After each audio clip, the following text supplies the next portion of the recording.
Hey guys, this is Cam with King Tut Productions once again. Hope everyone is doing well. Hope your holidays went well.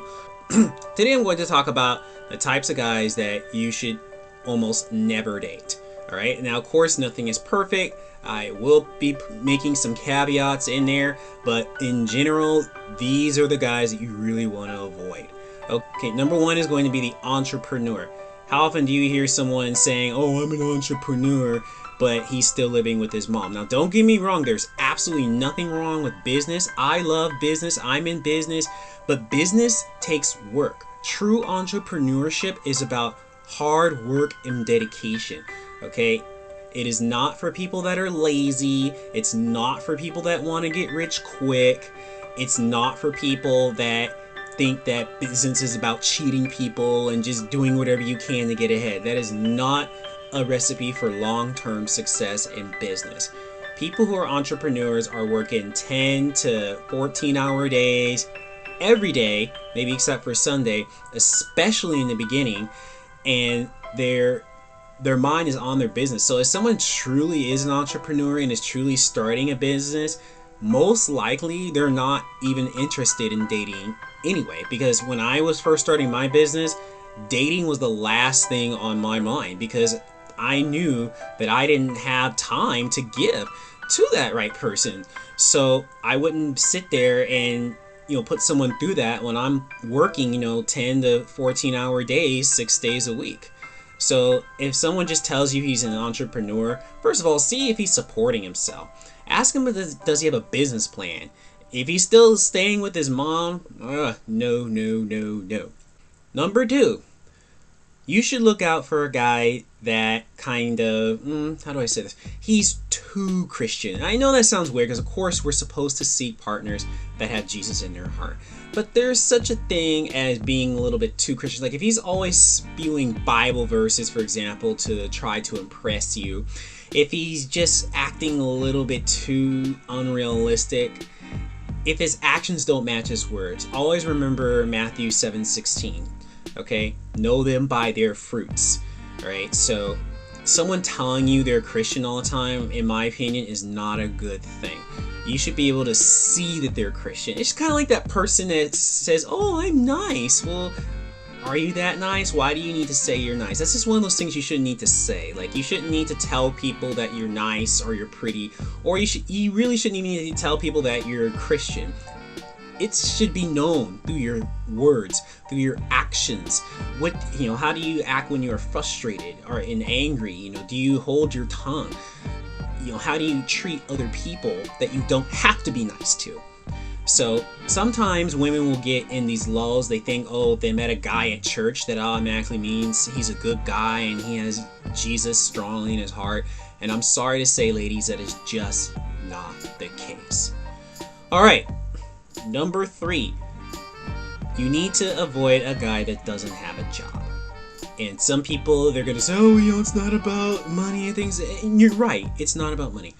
But what does God tell us the duty of a man is? Because remember, as Christians, we're dating to get married. We're not dating just for fun. So what is the primary responsibility of a Christian husband? That is to support his family.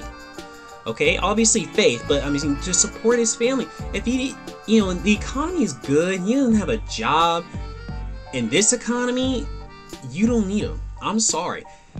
There is no reason for him to not have a job. Now, if you're like a 16, 17-year-old, that's one thing. But if you're out of college, 20s, 30s, 40s, and he doesn't have a job, no. And to add to that, even an entry-level job, I would avoid. Because, like I said, if we're talking, late 20s, 30s, 40s, and beyond, and he's still working some sort of entry-level job, that means there's something wrong. Why can't he keep a job? Why can't he promote? You can't support your family on an entry-level salary nowadays. And that's men always want to talk about a Proverbs 31 woman, and yeah, absolutely fine. But, we have a role in it too. And that is to make sure that our family is well taken care of. Now, don't get me wrong. Now, there's people in my church. One guy, he got out of prison, turning his life around, and he's just starting out. You know, it's hard to get a job with a criminal record. So he, you know, was working at a entry-level job, but you could see the hard work. So of course there's exceptions, but I'm talking about just the guy that, you know, he's always jumping from idea to idea. It goes back to what I was saying about the entrepreneurs and things like that.